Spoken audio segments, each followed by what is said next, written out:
Good morning everyone.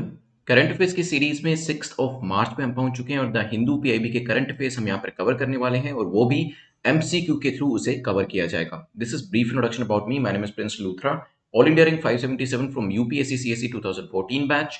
और आपका कोई भी डाउट होता है तो आप @prince_लूथरा पे पूछ सकते हैं। जल्दी से आज के टॉपिक्स देख लेते हैं जो आज हम डिस्कस करने वाले हैं। तो इंश्योरेंस ऑम्बड्समैन रूल्स 2017 के अंदर कुछ चेंजेस हुए हैं उसके बारे में जिक्र होगा हमारा।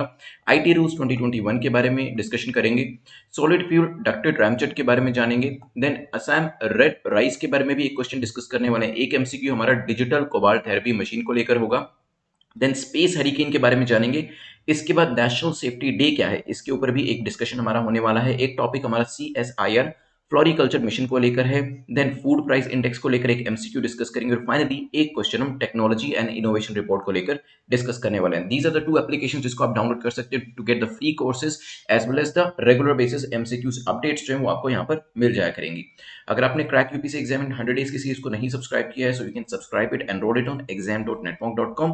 और यहाँ पर बेसिकली आपको 2 to 3 आवर्स के जो असाइनमेंट्स है वो डेली बेसिस पे मिल जाती है। If you give me 2 hours every day 100 days में आपके जो मोस्ट इंपॉर्टेंट करंट अफेयर्स के एज वेल स्टैटिक पोर्शन के जो टॉपिक्स हैं वो अपकमिंग प्रीलिम्स के अंदर कंप्लीट हो जाएंगे, कवर हो जाएंगे, so that you could gain more marks और आपको ज्यादा से ज्यादा एमसीक्यूज जो है वो एग्जाम के अंदर देखने को मिले वही और आप उन्हें सोल्व कर पाए। जल्दी से टारगेट को सेट करें। 8 से 10 एमसीक्यूज अगर आपके ठीक होते हैं then it will be an excellent performance. तो यहाँ पे जो कट ऑफ रखी गई है, cut off will be of 6 MCQs. तो आपको 6 से ज्यादा एमसीक्यूज जो है वो करेक्ट करने to be in the safe zone. Less than 6 अगर आप कर पाते हैं तो दोबारा से रिवाइज करिएगा। एट द सेम टाइम आप में से जो लोग पूछने कि सर नोट्स कैसे बनाने, तो मैं उनको यही बताता हूं कि फर्स्ट टाइम जब वीडियो देखते हैं तो मेरी एक्सप्लेनेशन को ध्यान से सुने, क्वेश्चन को ध्यान से पढ़ें, क्वेश्चन को ध्यान से सोल्व करें।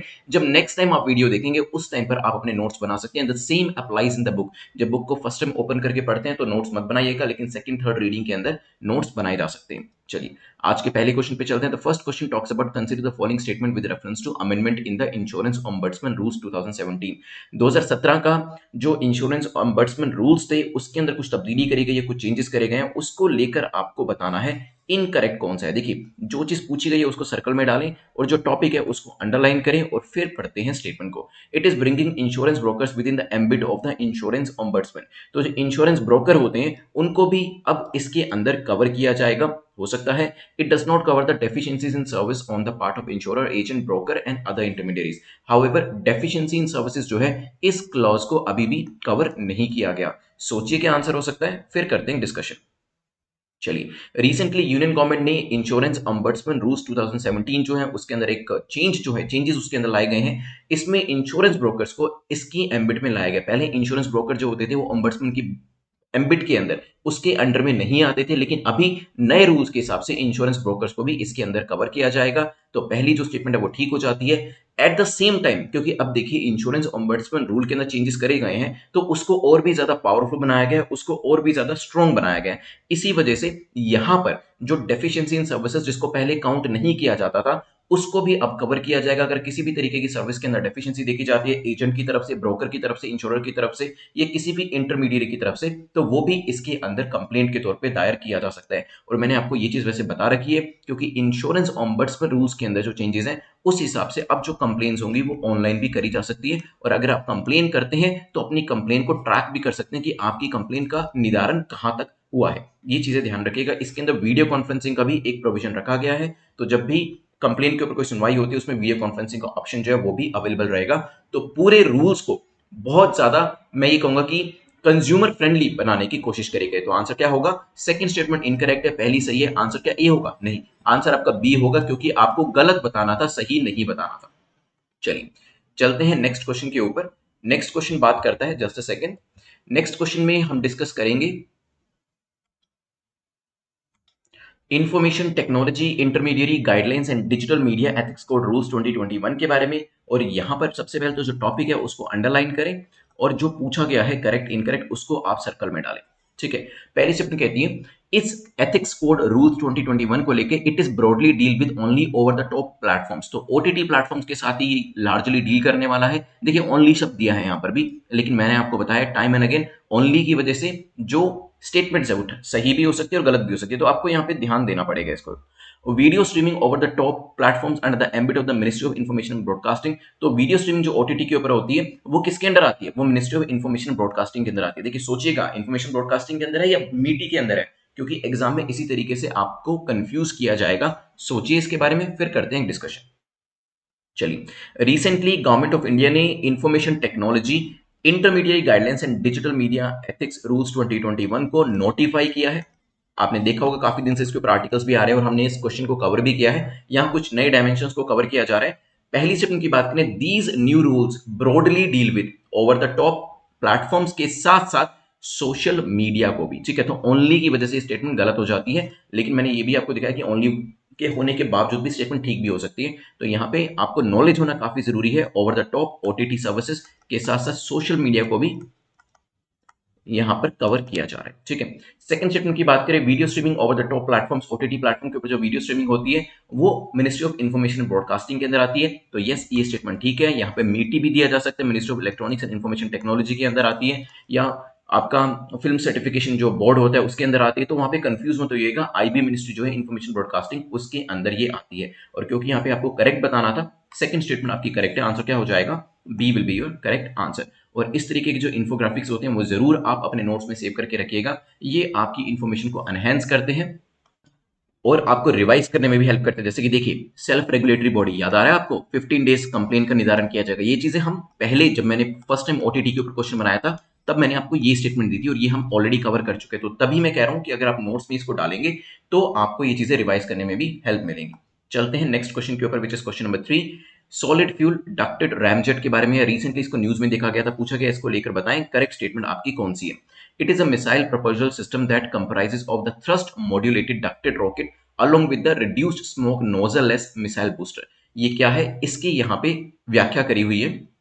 ये एक आपका मिसाइल प्रोपल्शन सिस्टम है जिसके अंदर क्या क्या होता है, जिसके अंदर डक्टेड रॉकेट है, मॉड्यूलेटेड डक्टेड रॉकेट है, एट द सेम टाइम इसके अंदर स्मोक नोजलेस मिसाइल बूस्टर होता है। तो reduce smoke nozzleless missile booster इसके अंदर होता है। मे बी तो रैमजेट के बारे में पता है तो हो सकता है आपको इसके बारे में इंफॉर्मेशन हो। It is developed by ISRO, Indian Space Research Organisation के द्वारा इसे डेवलप किया गया। सोचिए, फिर करते हैं डिस्कशन। चलिए, डिफेंस रिसर्च डेवलपमेंट ऑर्गेनाइजेशन ने सक्सेसफुली कंडक्ट किया है एक successful flight test of solid fuel ducted ramjet, SFDR जिसको कहा जाता है। Solid fuel ducted ramjet technology का अभी कल के दिन ही, मार्च 5 को, अभी कल के दिन ही इसे यहां पे इसके ऊपर परीक्षण किया गया और सक्सेसफुली इसके रिजल्ट्स भी देखे गए। डीआरडीओ के द्वारा किया गया है, तो ध्यान रखिएगा इसरो का नाम नहीं है, लेकिन क्योंकि जब हम रैमजेट इंजन की बात करते हैं, हो सकता है आपको लगे कि किसी पर्टिकुलर यहाँ पे स्पेस सैटेलाइट को लॉन्च किया गया है, बट यहाँ पे अगर आप ध्यान देंगे तो मिसाइल शब्द लिखा हुआ है। मिसाइल प्रोपल्शन, जैसे मिसाइल शब्द आता है इसी को पकड़ना है आपको, और यहां से आपको समझ में आ जाएगा कि डीआरडीओ इन्वॉल्व होगा। जब सैटेलाइट लिखा हुआ होता है तो हमें समझ में आता है इसरो इन्वॉल्व होगा, क्योंकि इसरो का डील जो है वो स्पेस सैटेलाइट से डील करना है और डीआरडीओ जो है वो मिसाइल से डील करता है। मिसाइल प्रोपल्शन सिस्टम है जिसके अंदर आपका मॉड्यूलेटेड डक्टेड रॉकेट है और साथ ही साथ इसके अंदर रिड्यूस्ड स्मोक नोजलेस बूस्टर है। तो ये पहली जो स्टेटमेंट है वो आपकी ठीक हो जाती है, और फर्स्ट स्टेटमेंट ठीक होने की वजह से आपका आंसर क्या हो जाता है?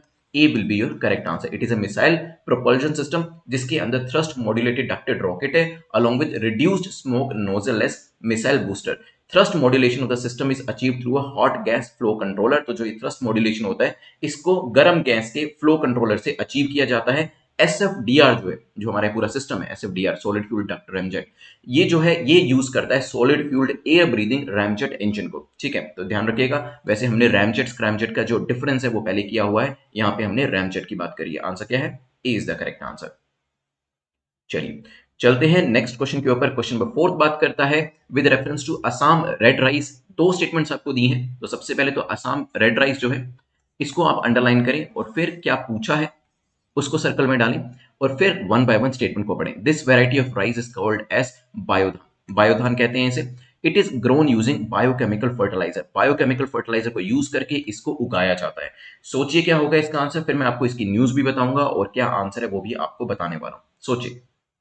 चलिए, देखिए पहला consignment, the first consignment of red rice was flagged off on March 4 2021 to United States. This adds on to the India's rice export. मैंने आपको पहले भी बताया था कि जब ईरान के ऊपर इकोनॉमिक सैंक्शन लगाए गए थे क्योंकि वो न्यूक्लियर पावर को यहाँ पे अपने यहाँ पे प्रोड्यूस करा था न्यूक्लियर वेपन बनाने के लिए, तो यूएस ने जब उसके ऊपर सैंक्शन लगाए थे, इंडिया ने वहां से ऑयल इंपोर्ट किया था और उसके बदले में राइस को एक्सपोर्ट किया था उसकी पेमेंट करने के लिए। अभी क्या है, अभी हम रेड राइस की बात कर रहे हैं। रेड राइस को हम यूनाइटेड स्टेट्स में बेच रहे हैं। देखिए, अगर किसी भी चीज को यूरोपियन कंट्रीज में या फिर अमेरिका में भेजा जाता है, इट मीन्स उसकी क्वालिटी बहुत ज्यादा ध्यान में रखकर बनाई गई है। और यहाँ पे रेड राइस को अगर यूनाइटेड स्टेट में भेजा गया, इट मीन्स हमारा जो एक्सपोर्ट पोटेंशियल है राइस के मामले में वो काफी हद तक बढ़ चुका है। This rice was sourced bye leading rice exporter cold LT foods के द्वारा किया गया है। और इससे ये पता चलाया जा सकता है कि आगे आने वाले टाइम में यूरोपियन नेशंस को भी हम एक्सपोर्ट करेंगे और वहां से फॉरेन एक्सचेंज कमा सकते हैं। This variety of rice is called the Baodhan. Baodhan कहते हैं इसे, बिल्कुल ठीक है, which is an integral part of foods in Assam. Assam के अंदर इसका काफी ज्यादा इस्तेमाल किया जाता है। It is the staple diet there, ठीक है। सेकंड स्टेटमेंट की बात करें, द रेड राइस जो है ये काफी रिच होता है किसके अंदर, आयरन के अंदर। और इसे ब्रह्मपुत्रा वैली जो आसाम के पास फॉल करती है वहां पर उगाया जाता है। किसी भी तरीके का केमिकल फर्टिलाइजर इसमें इसका इस्तेमाल नहीं किया जाता। तभी यूएस जो है वो इसको इंपोर्ट कर रहा है इंडिया से, ताकि उनको ऑर्गेनिक खाना खाने को मिले यहाँ पे without any chemical, without any fertiliser का, और ऐसा चावल खाने को मिले जिसके अंदर आयरन की मात्रा काफी ज्यादा होती है। So it is grown using biochemical fertilizer is an incorrect statement. Answer क्या हो जाएगा, A will be your correct answer. Red rice ध्यान रखिएगा, आसाम, ब्रह्मपुत्रा वैली। चलिए क्वेश्चन नंबर 5 को देख लेते हैं। India has donated a digital cobalt therapy machine developed by BARC to which country. अभी अभी रिसेंटली इंडिया ने डोनेट किया क्या, digital cobalt therapy machine, that is DCTM. इसे बार्क के द्वारा, बार्क की क्या कोई मुझे फुल फॉर्म बता सकता है, बार्क के द्वारा बनाया गया था इसे। और अभी इसे हमने एक पर्टिकुलर कंट्री को डोनेट किया है। क्या हमने मॉरिशस को किया है, मेडागास्कर, म्यांमार या फिर मालदीव? सारे एम है यहाँ पे, सोचें फिर डिस्कस करते हैं। चलिए, India has donated an advance digital cobalt therapy machine for cancer treatment. Cancer treatment के लिए इस मशीन का इस्तेमाल किया जाता है।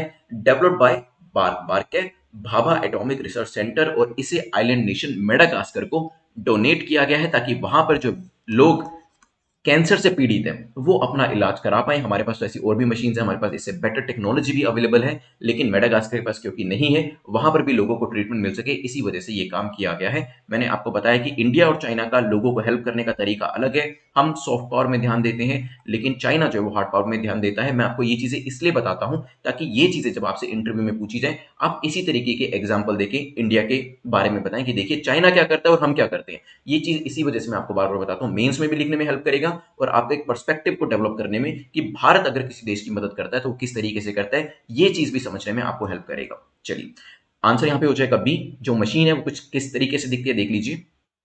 चलिए चलते हैं अपने क्वेश्चन नंबर 6 के ऊपर। उससे पहले मैं आपको crack UPC exam in 100 days की सीरीज के बारे में बता देता हूं।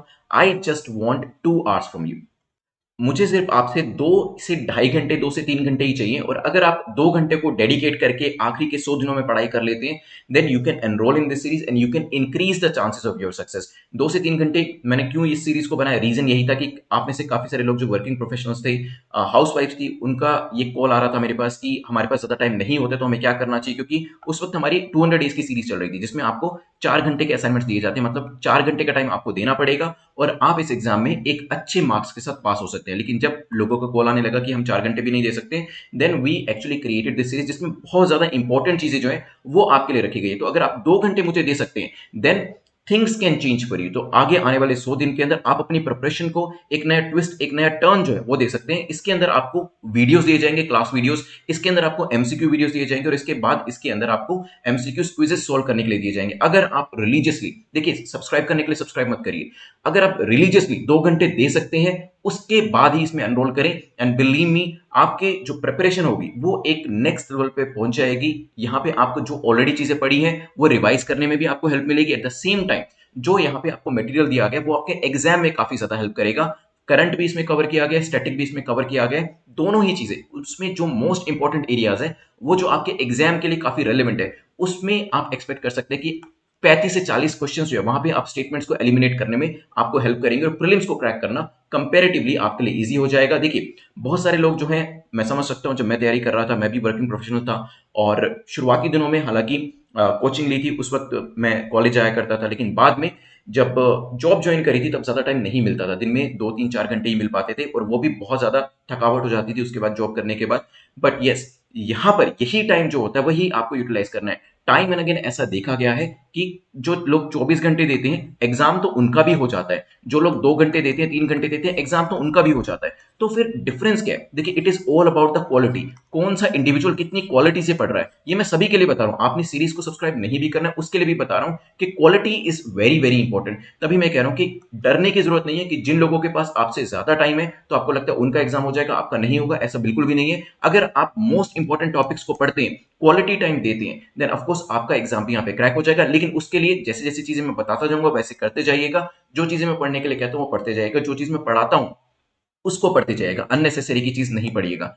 अगर आप मुझे 3 से 4 घंटे रोज दे पाए तो आई सजेस्ट कि आप क्रैक यूपीएससी एग्जाम इन 200 डेज की सीरीज को सब्सक्राइब करिएगा, बिकॉज दिस सीरीज के अंदर आपको असाइनमेंट जो है नंबर ऑफ असाइनमेंट ज्यादा दिए गए हैं और वो चीज आपको मेंस के अंदर भी हेल्प करेगी। तो अगर 2 से 3 घंटे दे सकते हैं so this is the series for you. अगर 3 से 4 घंटे दे सकते हैं, 4 घंटे मान के चलिए वैसे, तो आपको 200 डेज की सीरीज को सब्सक्राइब करना चाहिए। और अगर आप नेक्स्ट ईयर के लिए तैयारी कर रहे हैं तो मिशन यूपीएससी 2022 ये हमारा 500 डेज का प्लान है which is one of the best plans. अगर 2022 को लेकर तैयारी करें या फिर आपको लगता है कि 2021 में शायद आप एग्जाम दें, शायद ना दें, और हो सकता है सिर्फ देने के लिए देने जा रहे हैं, आपको पता है कि 2022 में आप सीरियस होकर तैयारी करेंगे, then you can go for mission UPSC 2022। चलिए क्वेश्चन नंबर 6 पे चलते हैं। क्वेश्चन नंबर 6 बात करता है स्पेस हरिकेन के बारे में। पूछा कि स्पेस हरिकेन को लेकर बताएं कौन सी स्टेटमेंट आपकी इनकरेक्ट है, कौन सा कथन आपका गलत है। These hurricanes are usually occurred in the upper atmosphere of the earth. तो अर्थ के अपर एटमॉस्फेयर के अंदर ये जो पर्टिकुलर हरिकेन्स हैं वो आते हैं। The swirling mass of plasma that rains electrons into the ionosphere instead of water is called as space hurricane। तो जो क्या होता है इसके अंदर, इसकी व्याख्या करी है कि इसके अंदर पानी की जगह जो इलेक्ट्रॉन्स होते हैं वो आयनोस्फीयर के अंदर बेसिकली आप कह सकते हैं यहाँ पे रेन किए जाते हैं, उनको यहाँ पे गिराया जाता है। ठीक है, सोचिए इसके बारे में, फिर इसकी न्यूज भी पढ़ेंगे, साइंस एंड टेक्नोलॉजी का सेक्शन है, और फिर आंसर भी इसका डिस्कस करेंगे। चलिए देखिए, साइंटिस्ट ने डिस्कवर किया है space hurricane for the very first time. पहली बार उन्होंने स्पेस हरिकेन को डिस्कवर किया है और कहा है कि hurricane swirled for 8 hours over the north pole. North pole के ऊपर, ये आपकी अर्थ है, अगर this is the north pole, this is the south pole, तो नॉर्थ पोल के ऊपर, इसके अपर एटमॉस्फेयर के ऊपर यहां पर हरिकेन जो था वो देखा गया और 8 घंटे तक देखा गया। यूजुअली क्या होता है, जो आपके स्पेस हरिकेन्स होते हैं वो अपर एटमॉस्फेयर पे नहीं आते, लेकिन this is an unusual incident कि यहाँ पे अपर एटमॉस्फेयर के ऊपर 8 घंटे के लिए स्पेस हरिकेन जो था वो देखा गया। तो मैंने बताया ना यहाँ पे the hurricanes usually occurred in the upper atmosphere, नहीं, यूजुअली नॉर्थ, ये आपके कहीं पे भी हो, ये लोअर एटमॉस्फेयर में होते हैं, लेकिन अभी एक इंसिडेंस देखा गया जिसके अंदर इसे अपर एटमॉस्फेयर के अंदर भी देखा गया। तो यूजुअली कहां होते हैं, अपर में नहीं होते हैं, यूजुअली लोअर में होते हैं। सेकंड, इसके अंदर जो चीजें बेसिकली आयनोस्फीयर के अंदर यहाँ पे रेन करी गई वो पानी नहीं था, उसकी जगह पे इलेक्ट्रॉन्स थे। तो यस, ये स्टेटमेंट आपकी ठीक हो जाती है, सेकंड स्टेटमेंट इज करेक्ट। इसके बारे में थोड़ा सा मैं आपको एक्सप्लेन कर देता हूं। Swirling mass of plasma that rains electrons into the ionosphere instead of water, इसको स्पेस हरिकेन कहा जाता है।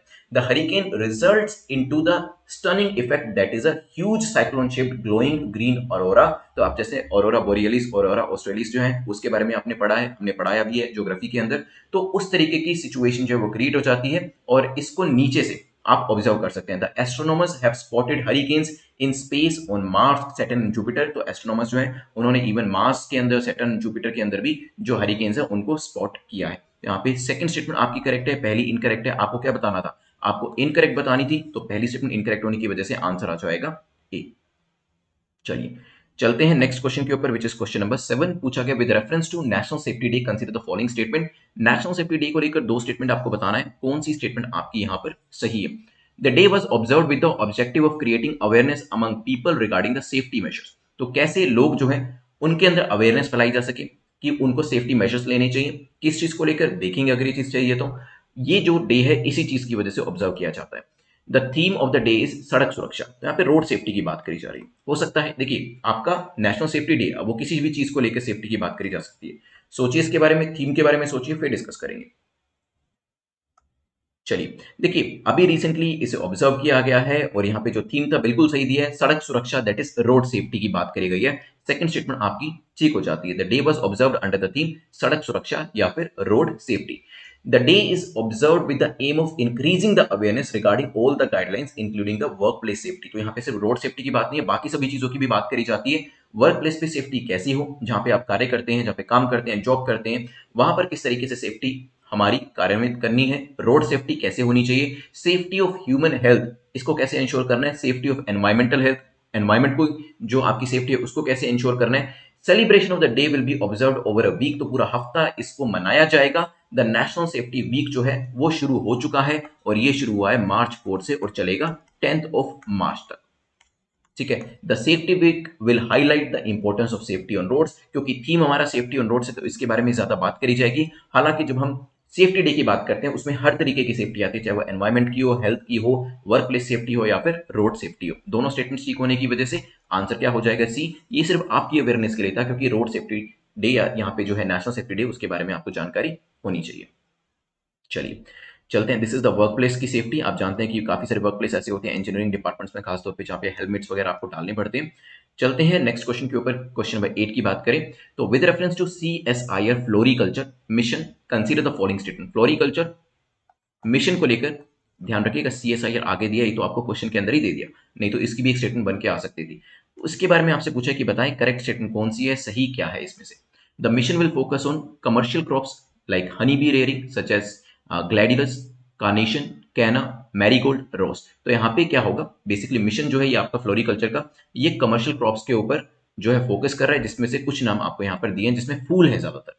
India only share 0.6% of global floriculture market. तो इंडिया का जो शेयर पूरी की पूरी जो 100% की पाई है उसके अंदर बिल्कुल छोटा सा ये 0.6% है।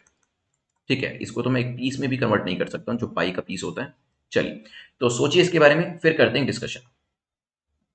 चलिए, the union health minister doctor Harshvardhan, उन्होंने वेरियस साइंटिस्ट से बात करी CSIR लैबोरेटरीज के, और उनसे बात करी, उनसे डिस्कशन किया कि किस तरीके से जो हमारी लैब्स है उनको सेटअप किया जा सकता है, CSIR फ्लोरिकल्चर मिशन के हिसाब से उनको ढाला जा सकता है। In the earlier move CSIR floriculture mission was given approval for the implementation across the 21 states and UTs, कि वहां पर हम इस तरीके की लैब्स जो है उसको बनाएंगे ताकि फ्लोरिकल्चर को हमारे देश के अंदर बढ़ावा मिल सके। बात करी जाए फ्लोरिकल्चर मिशन की, ये चीज आपके मेंस के लिए भी इंपॉर्टेंट है क्योंकि देखिए ज्यादा फ्लोरिकल्चर के बारे में बात नहीं होती है, लेकिन क्वेश्चन इसी वजह से मेंस के अंदर पूछा जा सकता है क्योंकि यहाँ पे लोगों को ज्यादा पॉइंट्स ही नहीं मिलेंगे लिखने के लिए। तभी प्रीलिम्स की तैयारी करें, लेकिन मेंस को भी ध्यान में रखिएगा, मेंस के अंदर भी ये पॉइंट्स आपको हेल्प कर सकते हैं। The floriculture mission is being implemented in association with ICAR। तो ICAR जो है वो भी इसके अंदर शामिल है। Just a second.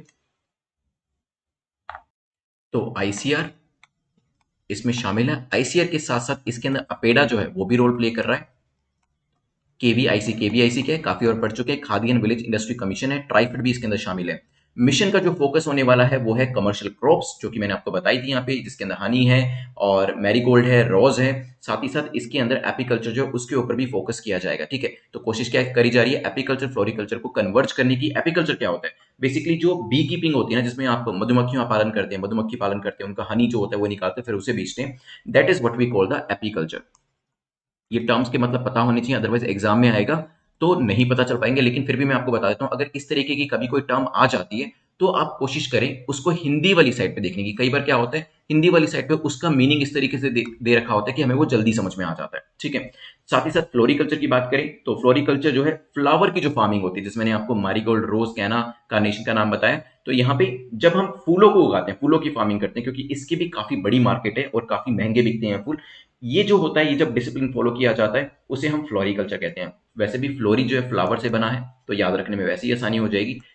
ठीक है, तो ये जो चीज है, पहली जो स्टेटमेंट आपकी करेक्ट हो जाती है। सेकंड स्टेटमेंट, हमारा जो मार्केट शेयर है वो काफी कम है पूरी दुनिया के अंदर, लेकिन यहां पर हम ये भी जानते हैं कि इसकी पोटेंशियल ज्यादा है। जब कोई चीज कम होती है उसकी पोटेंशियल ज्यादा होती है। इसी वजह से कहता हूं, देखिए जब मैं कहता हूं कि यहां पे हमारा शेयर 0.6% है, ये कम है, ये मैं भी जानता हूं, आप भी जानते हैं, लेकिन इसी वजह से यहां पे इसको पोटेंशियल जो इसकी है, इसको बढ़ाने की कितनी ज्यादा है, ये समझ सकते हैं आप। ठीक है, मान लीजिए मैं आपको कहता हूं, इस तरीके से समझिएगा। आपने क्विज के अंदर जो रेगुलर बेसिस पे क्विज होते हैं उसमें आपके 0 मार्क्स आए या आपके 1 मार्क्स आए या 2 या 3 या 4 मार्क्स आपके आए। ठीक है, तो आपके मार्क्स क्या है, आपके मार्क्स कम है, लेस मार्क्स है, लेकिन ये भी एक अपॉर्चुनिटी की तरह आप देखें, क्योंकि जितने कम मार्क्स है उतनी ज्यादा उसे इंप्रूव करने की पोटेंशियल आपके अंदर है। ठीक है, तो इन मार्क्स को इंप्रूव करने की पोटेंशियल तो आपके सामने है ना। जितनी कम फ्लोरिकल्चर के अंदर हमारी परसेंटेज है, उतना ज्यादा हमारे सामने एक लक्ष्य जो है हम बना सकते हैं कि यस, हम इसे 60% तक 70% तक लेके जा सकते हैं। क्योंकि ये रियलाइजेशन करना कि हम कम है, वो बहुत जरूरी होता है, क्योंकि एक बार रियलाइजेशन हो जाता है कि यस मेरे कट ऑफ के अंदर मार्क्स 70-75 आ रहे हैं, ये कम मार्क्स है, मुझे इसे 110-120 तक लेके जाना है, तो आप एक अच्छे कदम जो है उठाने लग जाते हैं। तभी मैं कह रहा हूं कि इसको नेगेटिव तरीके से मत लीजिएगा कि हमारे जो परसेंटेज है वो कम है, ये सोच के चलिएगा कि परसेंटेज कम है तो इंप्रूवमेंट की पॉसिबिलिटी भी उतनी ज्यादा है। मार्क्स कम आ रहे हैं तो कोई बात नहीं, लेकिन उतनी ज्यादा इंप्रूवमेंट की पॉसिबिलिटी भी आपकी बन जाती है। चलिए चलते हैं, यहाँ पे दोनों स्टेटमेंट्स ठीक थी, इसी वजह से आंसर जो था आपका क्या हो गया, सी वॉज द करेक्ट आंसर, दोनों स्टेटमेंट्स ठीक होने की वजह से। चलते हैं क्वेश्चन नंबर 9 के ऊपर। क्वेश्चन नंबर 9 बात करता है फूड प्राइस इंडेक्स को लेकर, पूछा गया फूड प्राइस इंडेक्स को लेकर दो स्टेटमेंट्स हैं, आपको बताना है इनकरेक्ट स्टेटमेंट कौन सी है, कौन सा कथन आपका गलत है।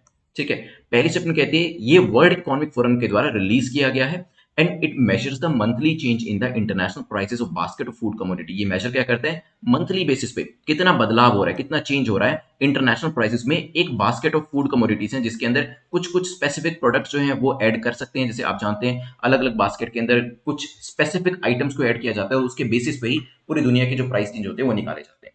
सोचिए इसके बारे में, फिर मैं आपको न्यूज बताऊंगा और आंसर क्या है वो भी बताने वाला। सोचिए, चलिए देखिए, world food price have increased for the ninth consecutive month in February 2021। This increase is because highest देखा गया है अभी जुलाई 2014 से, तो जुलाई 2014 में भी एक इंक्रीज देखा गया था, लेकिन उसके बाद हाईएस्ट इंक्रीज जो है वो अभी देखा गया है at its highest level since 2014 का जुलाई का महीना, और पिछले 9 महीनों से कंसेक्यूटिव जो एक उछाल है वो फूड प्राइसेस के अंदर हमें देखने को मिला है, इसी वजह से ये इंडेक्स भी न्यूज में था। बात करी जाए तो फूड प्राइस इंडेक्स जो है इसे रिलीज किया गया है फूड एंड एग्रीकल्चर ऑर्गेनाइजेशन के द्वारा। ठीक है, तो वर्ल्ड इकोनॉमिक फोरम का रोल नहीं है, पहली स्टेटमेंट इनकरेक्ट हो जाती है। But it measures the monthly change in international price का, ठीक है, यस इट मेजर्स महीने के बेसिस पे, मंथली बेसिस पे ये मेजर करता है कि इंटरनेशनल प्राइसेस जो एक बास्केट बना के रखी हुई है उसमें क्या बदलाव आ रहे हैं, ताकि एक कंट्री को दूसरी कंट्री से कंपेयर भी किया जा सके प्राइसेस के हिसाब से। ठीक है, तो सेकंड स्टेटमेंट आपकी ठीक है, आंसर क्या होगा, आंसर विल बी ए, क्योंकि आपको इनकरेक्ट बताना था। ठीक है, चलिए चलते हैं नेक्स्ट क्वेश्चन के ऊपर। आज का लास्ट क्वेश्चन है the technology and innovation report 2021 is released bye, तो किसके द्वारा इसे रिलीज किया जाता है टेक्नोलॉजी एंड इनोवेशन रिपोर्ट को।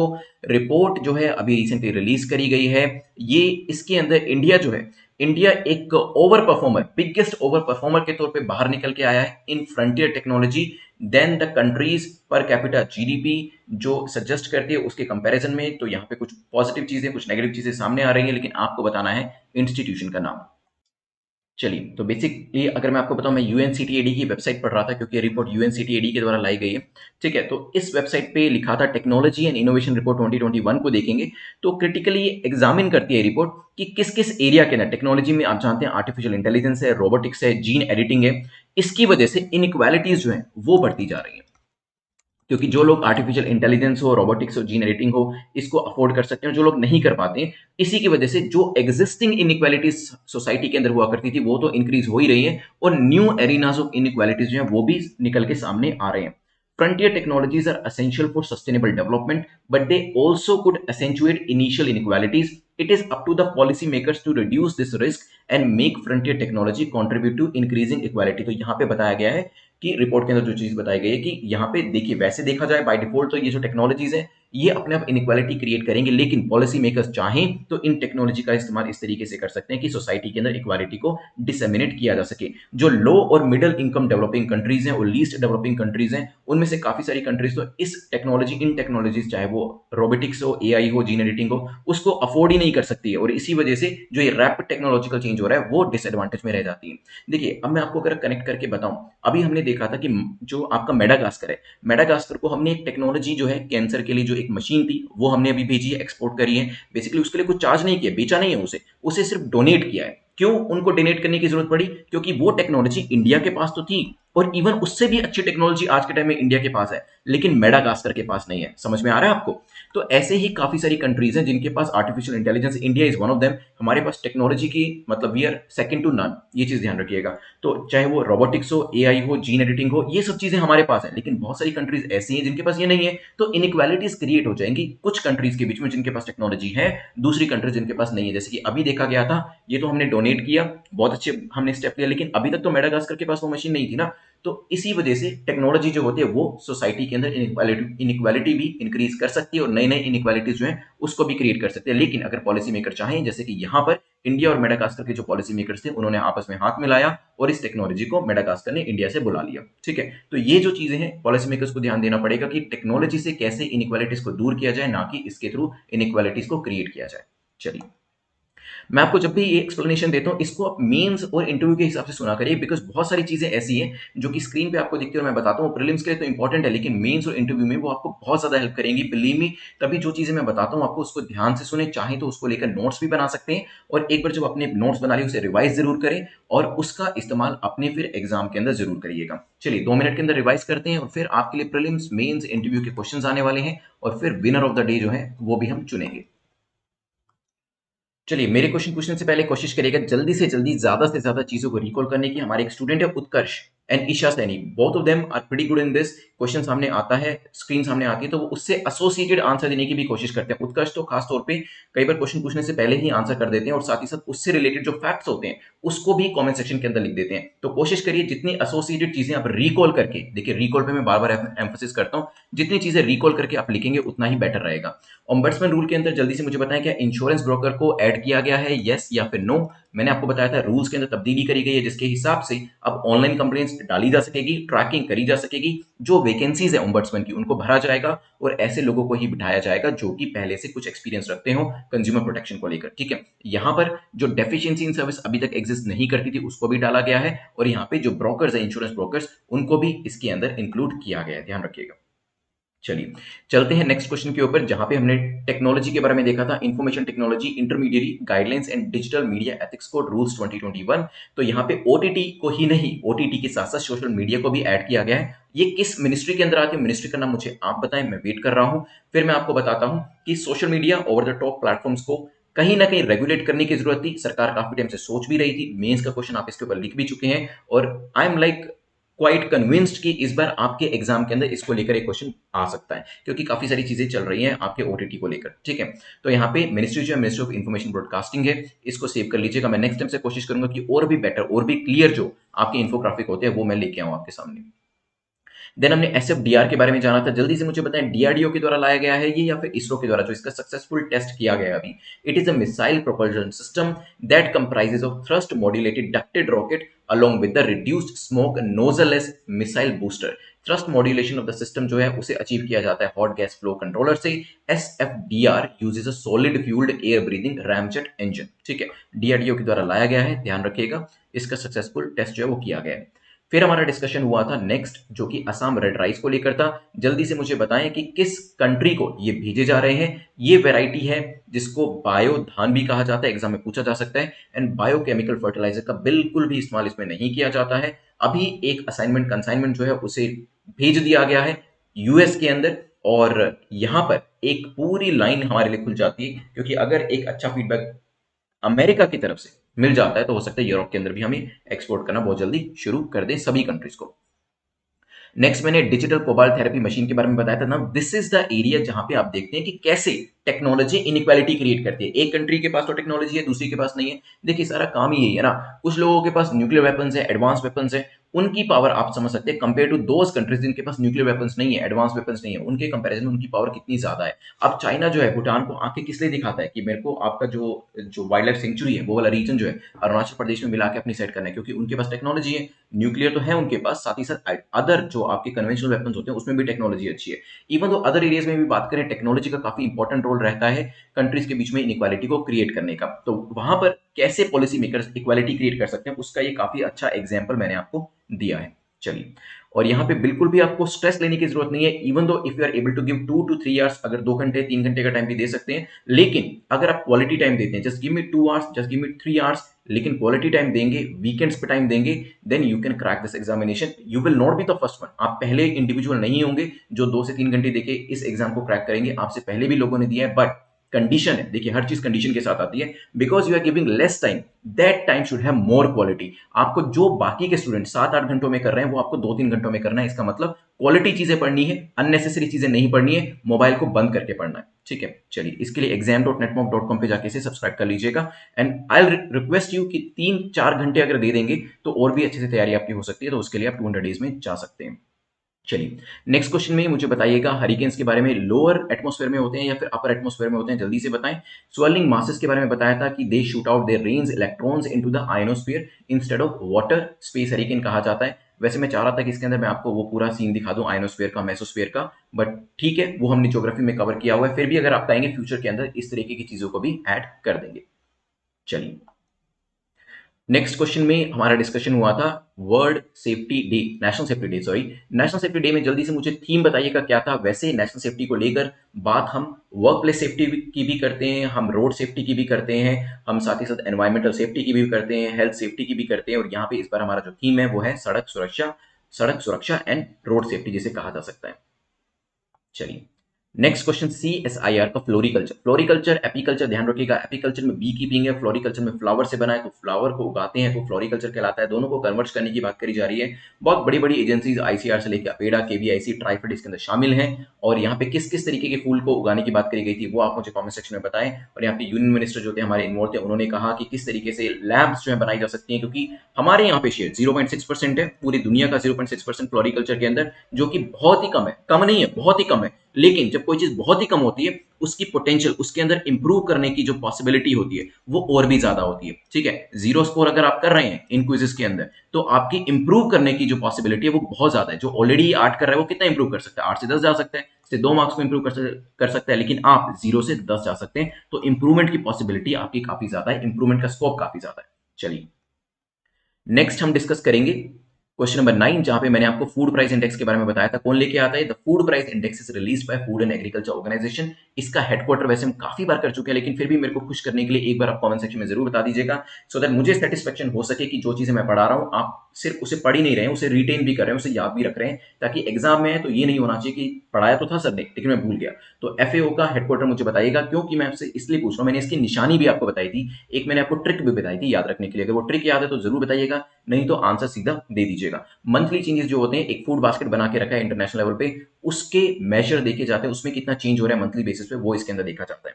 अभी इसके बारे में वर्ल्ड फूड प्राइस के अंदर डिस्कशन इसलिए हुआ क्योंकि फरवरी 2021 में देखा गया कि पिछले 9 मंथ से एक प्राइस के अंदर इंक्रीज देखा गया, और जुलाई 2014 के बाद ये हाईएस्ट लेवल का इंक्रीज है, और कंसेक्यूटिवली ये इंक्रीज जो है वो देखा जा रहा है। ठीक है, तभी ये जो है एक चिंता का विषय जो है वो भी हमारे लिए बना हुआ है।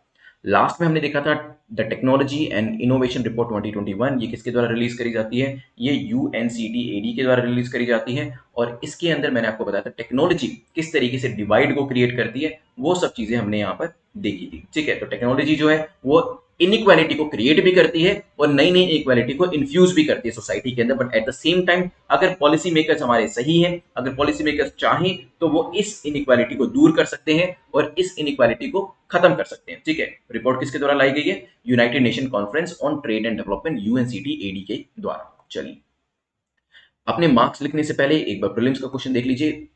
वी शेप रिकवरी, इवन तो पढ़ा चुका हूं आपको, वी शेप रिकवरी क्या होती है ये बताइएगा। वैसे मैंने पढ़ा था तो डब्ल्यू शेप रिकवरी भी पढ़ी थी, एल शेप भी पढ़ी थी। एल शेप में तो खैर क्या ही रिकवरी होगी, यू भी पढ़ी थी और वी भी पढ़ी थी। ठीक है, तो वी शेप रिकवरी इंपॉर्टेंट इसलिए है क्योंकि ये चीज हमने एक्सपीरियंस करी है और ये चीज आपसे एग्जाम में पूछी जा सकती है।